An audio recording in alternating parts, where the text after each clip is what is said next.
Ne, pirmininkė, aš tik tokį klausimėlį tradiciškai, gal čia mūsų neformalų, kokį mes čia planuojam valdybos pasitarimą, neplanuojam,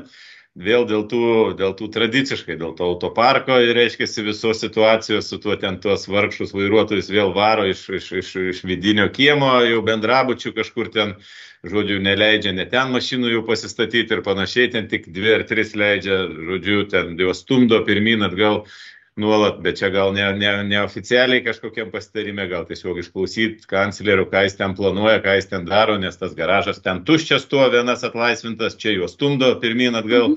kad kažkaip, žmonės irgi ten norisi kažkaip stabilumo ir aiškumo ir žinojimo, kaip čia viskas yra, kaip čia bus, o ne kiekvieną rytą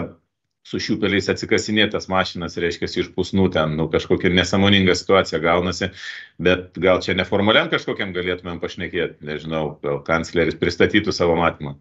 Tai mes praėjusioje ar užpraeitoje valdyboje dėl vairuotojų jau pradėjome kalbėti ir